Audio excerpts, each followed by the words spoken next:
Hi, everybody. Welcome to what are we? The worldview. That's right, the worldview. For the next 30 minutes, we're going to be talking about the world in ways that you may not have been. Maybe you haven't been briefed on this, right? It hasn't been described to you in these fashions. And today we're going to focus on the North Atlantic Treaty Organization. I think this is very important. Um, during the previous shows, I've been focusing on France and in a not so nice way, which it's not that I don't care what you think, and I certainly do care what you think. It's that these are my opinions. So if anybody has an issue with those opinions, absolutely let me know. I mean, that is, everybody's opinion is theirs, and I respect that. Now, the North Atlantic Treaty Organization was formed in 1949, and we're going to go into the different countries and into funding and into languages and all these different things that went on when NATO was being formed. And I think it's very, very important to understand that the United States takes, to me, my opinion, but I do have some numbers to back that up with, is that and in fact, NATO's own report that shows that the US pulls more than their weight from the standpoint of military budgeting, of providing equipment, and during exercises and all those things. And I can tell you from personal experience, absolutely, the United States puts more than their effort into any type of NATO exercise. I know that, again, from personal experience, from dealing with NATO in a joint effort that was done during the Balkan crisis. I mean, and I was basically in charge of the NATO cell. So I can tell you that there are definitely countries that are very much aligned with us from the standpoint of allies. And there are countries that would rather kind of use the United States, both the funding and the information, to their better interests. And and those are the partners that we really don't want to have. And it's interesting how we kind of, to use any other term, placate them to make sure that that's part of the deal with the United States. And as a result of that, I think we basically have enabled the countries, France being one of them, to be able to take advantage of the United States. And I'm getting a little bit tired of it. I wrote a book on it, and I don't know how the book is going to be received. Probably not too well by people that like the French, but and sometimes independence is a good thing, but also partnership is what NATO is all about. So let's move into the actual content here. NATO, North Atlantic Treaty Organization, formed in 1949 along with the United Nations. So the membership in 49 consisted basically of 12 major members: Belgium, Canada, Denmark, France, Iceland, Italy, Luxembourg, the Netherlands, Norway, Portugal, UK, and the US. So you notice that France is in there. It's one of the main ones: Italy, Luxembourg. And we'll go through. In fact, what I should do is actually point out some of these countries, because maybe people don't know. So there's Belgium here, Netherlands, Luxembourg. You'll notice, if you notice here, which is interesting, Germany is not one of those. You see, Germany. Why? Because they were still trying to figure out what was going on from the standpoint of, I mean, they had just lost a war, so they were trying to rebuild Germany. So Netherlands, France, Switzerland is not part of that, and there's a reason for that. I mean, that's the way. I mean, that's what basically Switzerland was neutral, and they're neutral. Denmark, and Norway, you see those. United Kingdom. Now, interestingly enough, also countries that we normally think of when we think of NATO, and that is Iceland. There we go. Iceland was a part of NATO in 1949. So I mean, I think that's interesting, an interesting aspect on this whole thing. I put this in here just to measure any type of mileage or anything else we want to have in here. So I mean, this is, notice these are all Poland, Czechoslovakia, Hungary, Romania, all these areas in here were basically Ukraine, all these areas in here were part of the Soviet Union. They were part of what they call the Warsaw Pact, the reason for NATO being so important. Italy, part of NATO, Greece, part of NATO, but, later on. And I think that's pretty important to understand that is that, this is, Greece is not part of this. Neither is Turkey. Those were later countries that came in there. This is how to get the hold of the NATO, and this is the link here. Official languages: English and French. I just want to point that out, and that's why I kind of capitalize this. Article 14 of the treaty basically said there are going to be two languages that are going to be accepted: English and French. Just blows my mind, because, and the next sentence: France withdrew from NATO in 1966. Now, what was going on in 1966? Well, um, we were in Vietnam at that point in time, 1966. Also, interestingly enough, and it's interesting that France withdrew from NATO. We had bases in France. They said, "Psst, get lost." So all the bases, all NATO country bases were gone. France basically had their own country, and they withdrew completely in 1966. Again, we were in Vietnam. We were helping the French in Vietnam, because that was their colony. But the Viet Minh at that point in time were, and Vietnamese and the Viet Cong were trying to put communism into play, and we had a problem with that, so we were trying to stop that. And the French basically were trying to regain their colonies, is what they were trying to do. So they withdrew. Also, France had tested nuclear weapons at that point in time, so they became a nuclear power. So they figured, hey, and de Gaulle, in quotes, this is a quote: regain on her whole territory the full exercise of her sovereignty. This is, it's a quote from de Gaulle. Gaullist, you can actually look it up. Gaullist is basically trying to, they're trying to maintain their sovereignty. You see how France did this? For World War One, France, it's all about sovereignty. And then after Germany was beaten in World War One, France basically wanted to recoup billions of dollars from Germany. Germany was already beaten.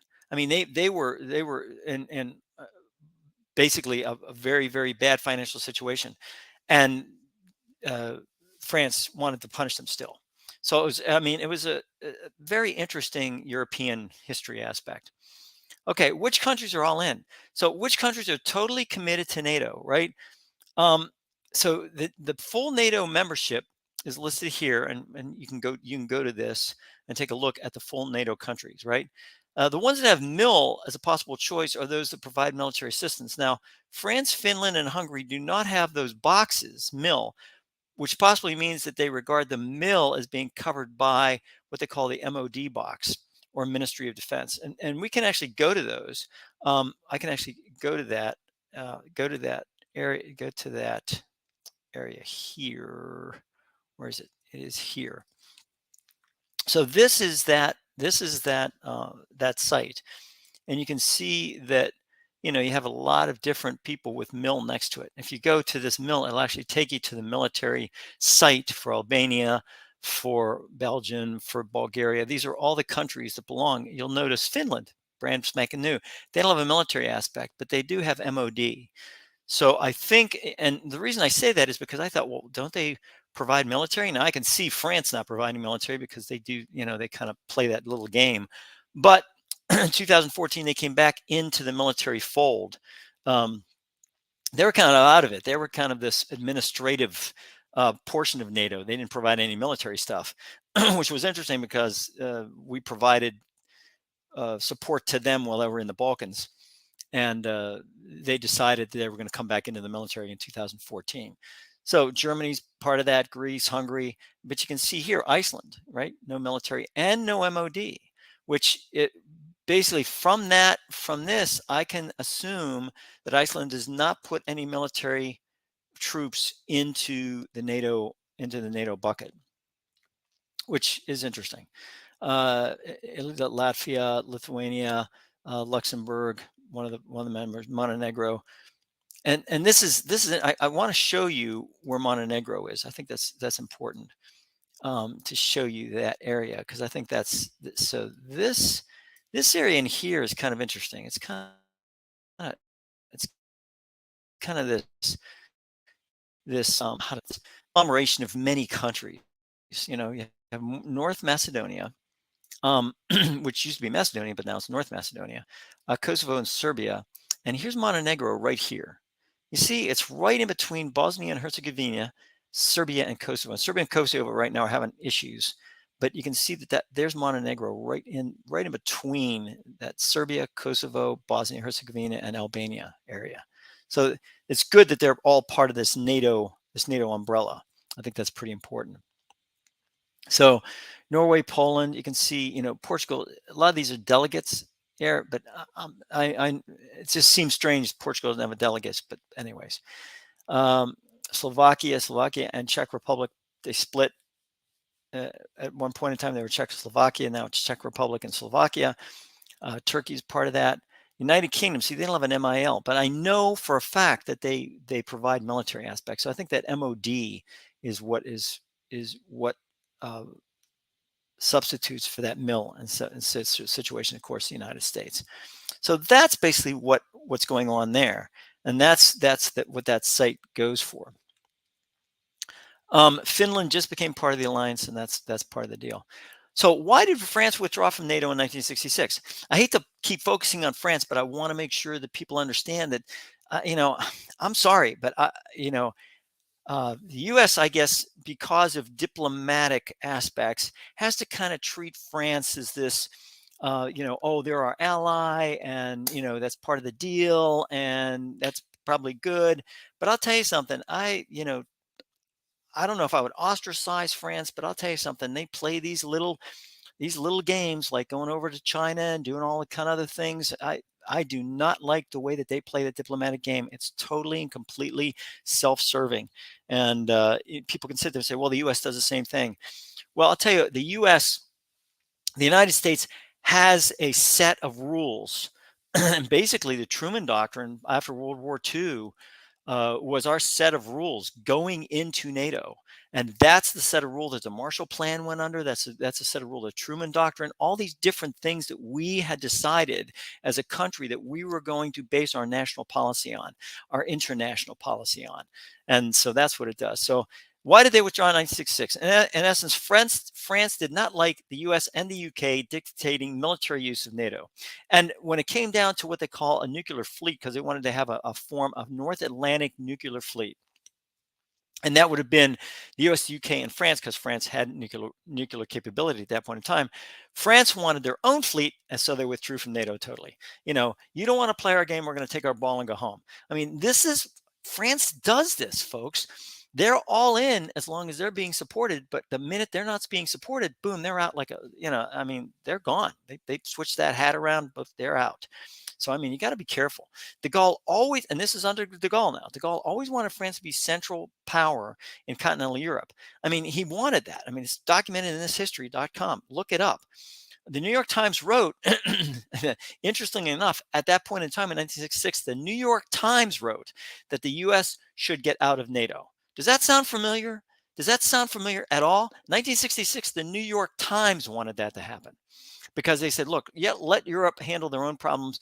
The U.S. has issues of their own. We need to handle that internally.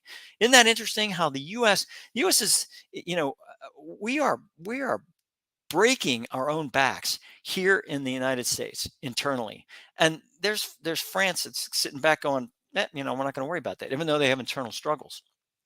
And a lot of people sit back and they go, Chris, this is your GrecTech is a data aspect thing here. This is data. I go out and I research this stuff. I'm gathering data. This is not something I just pull out of a hat. This is something I try to research in a relatively methodical manner to be able to make that work. A lot of people, and I tell it again and again and again, data is not just a bunch of tables. Yes, it can be that. Data is also information. And I think a lot of people don't realize that. They sit back and they go, oh, I'm going to take this data and I'm going to do this and I'm going to do that with it. Well, that's really nice. But the bottom line is the whole reason for data is information gathering and information sharing. And that's what it's all about. I never quite understood that people treat data differently if they don't see it in a table with a bunch of numbers or a bunch of categories. It's data is data. And not to bust on any particular area, but everyone talks to me about Python. Everyone talks to me about SAS. And everyone talks to me about SPSS. And everyone talks to me about all these tools. I'll tell you what the tool is, folks. The tool is right here in your head. And basically, you need to have that brain moving in that arena of what is the best data that shows me what I need to have to be able to meet my requirements. That is what data analytics is all about. So that's what this is about. So why did France rejoin NATO militarily, right? So although still a political part of NATO, even after 1966, they didn't literally rejoin it until 2009. So even though the US was providing France with support during the Balkan crisis, speaking from personal experience. So France wanted to say in the committees, the military committees, where military decisions were being made, and they were providing troops to be able to basically, support NATO, but basically they were supporting their own agenda. And a lot of people sit back and they go, "Oh no, they were providing troops yeah, they did that during Korea." When we were over there fighting in Korea, the French did provide troops to Korea.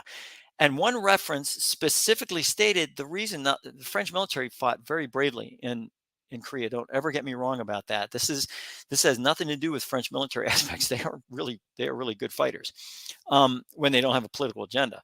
But basically, what happened was they were fighting in Korea because the French wanted to be able to say, "Look, we fought for you in Korea under the UN Charter. We want to have the same support when we need your help in Vietnam." And they knew that they were going to have problems in French Indochina. They knew it.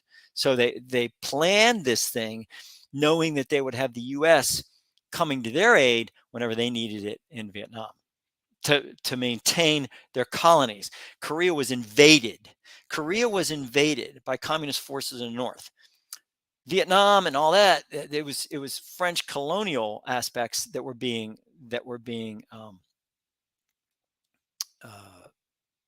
threatened, and they did the same thing in Algeria too. So I mean, it's very interesting. It's just the French. I'm sorry, but I know I'm getting out the political aspect here, but there's so many pieces of data out there, so many facts, so many references.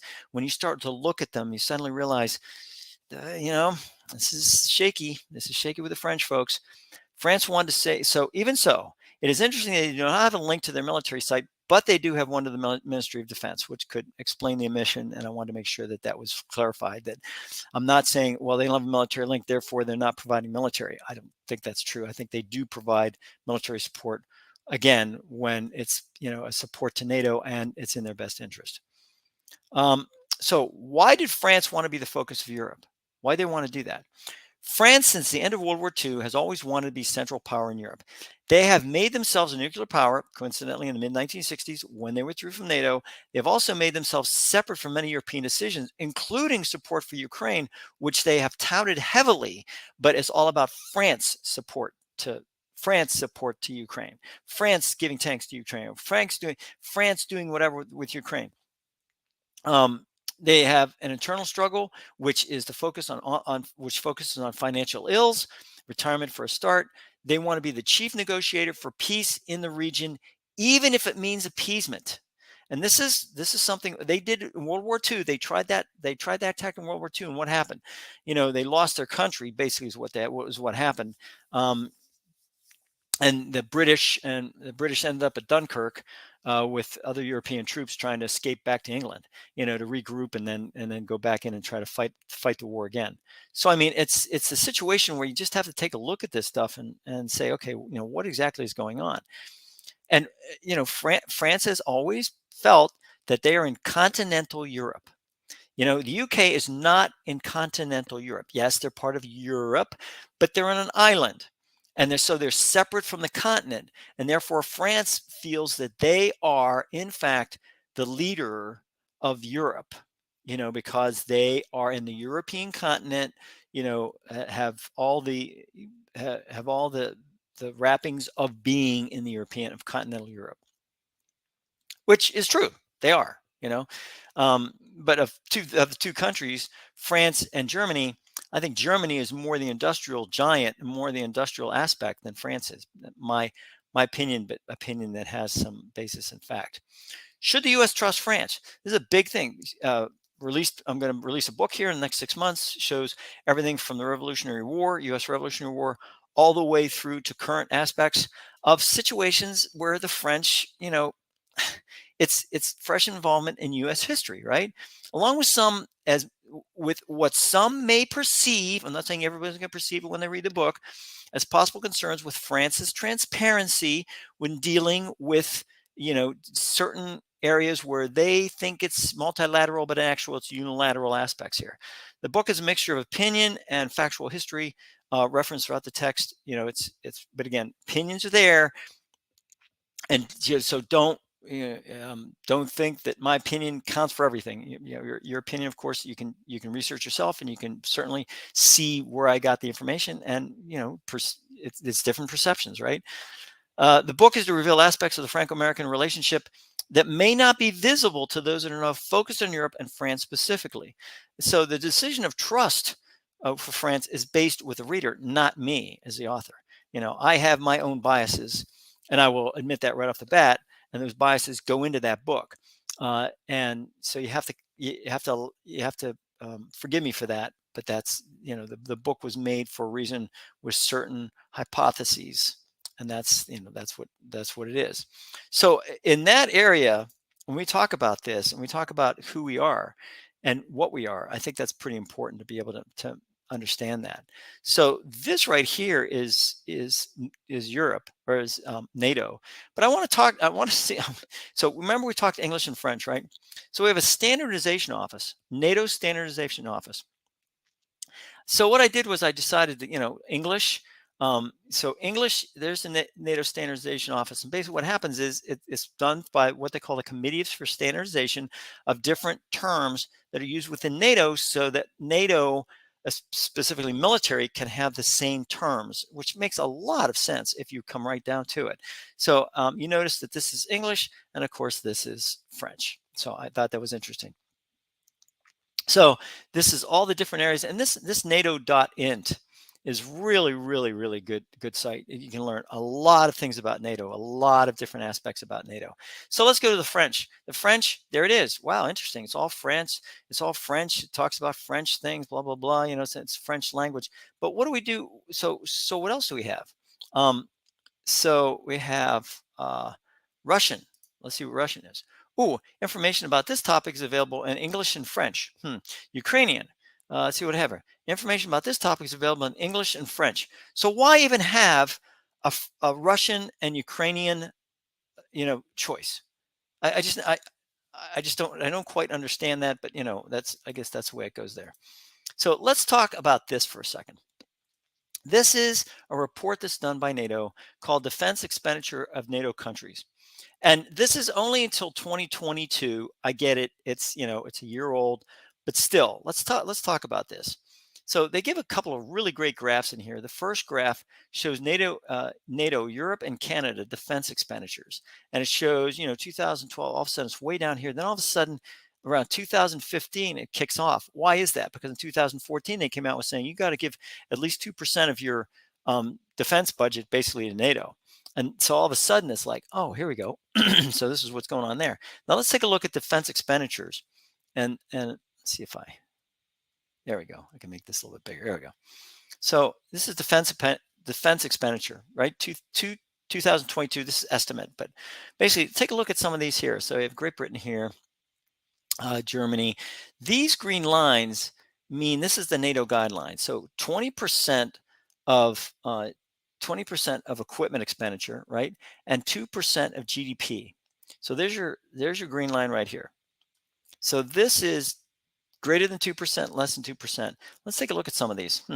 USA, wow, yes, much greater than 2%, about 3.5%, and much greater than 20%, about almost 25, above the median, which is 25, almost 26%. Let's take a look at France. Where's France? Where's France? Oh, here's France. So from a equipment aspect, yep, they're up there. They're above. In fact, they're almost above the U.S. from that standpoint. But look where they are from the standpoint of GDP. They're down around what 1.9. They're not even hitting this. They're not even hitting this. They're above the median, which is sad, 1.65. But look at where they're at here. I mean, Come on, look at Luxembourg. They're in the 50% range for that, but they're way down here in the for equipment, but they're way down here, way below the median for NATO guidelines here. Great Britain, Estonia, Poland is Poland is right about there. So I mean, there's a lot of different expenditures in what they do, and here's all the expenditures here. Here's the NATO guidelines, 2%. Look at all those above 2%. So France, nope, nope, not there. Slovak Republic is at 2%. Croatia is slightly above that. And look where the United States is, 3.47. You know, lower than they were in 2014, but still above the rest, except for Greece. Greece is the only one that's really up there, 3.76, in a smaller country, and they're providing a lot of stuff to NATO. And look where some of these other ones are: Spain, less than half; Italy, Hungary, Norway. I mean, even Germany, 1.44. So I mean, those are that. Now let's take a look at this. This is the adjusted cost share um, for all the different countries. And look. I want you to take a look at two of them. Germany at 16.3, and the other one is United States. And look at France, 10. So I mean, 10%. So this is the cost share. That's the cost share that they want to have for each of the countries. 10% there. Netherlands, 3. Even Spain is 6%. But France is up there. You know, I don't know if they actually do that, but basically that's, I thought that's interesting. United States and Germany are the biggest cost shares, and France is down here. So again, it makes you wonder about, it does make you wonder about the different aspects of different countries and how they, how they react, what they do, when it comes to NATO, North Atlantic Treaty Organization. So of course it does include Canada. And Canada is, interesting enough, is about 6.87% cost share. So they are one of the top 5, top 6, along with Spain and even Turkey for almost 5%. So there's a lot of things in there that we can take a look at. So that about does it for me today. I just wanted to go over NATO aspects. I want to go over countries. I want to go over all these different areas. And I think it's important to understand a little bit about NATO and give you some sites where you can go see what's going on with NATO. And the reason that I mentioned France a ton of times is because, why is it that the two languages we have are English and French? I never, ever understood that. And that's because that was part of the deal for France to come into NATO, is that this is what we were going to do. And interestingly enough, part of the reason France came in was to make sure that they were part of the founding countries of NATO, as well as they want to be in the UN. So all these areas come into play with that, and I think that's important to understand. I mean, they were part of Security Council at the UN. They are major players in overall the international policies that we have. So I think that's very, very important to understand. So on that note, this is Chris Greco signing off for the Worldview, and always try to take a perspective that, yes, this is opinion, and I get it, where people are not going to like my opinion on these things, and I get that. But the sites are there. Take a look at them. You may come to a different perspective, and if you do, that's fine. I want to make sure the data is out there so that people can take a look at it and understand where it comes from, to be able to take a look and come to your own worldview. Take care.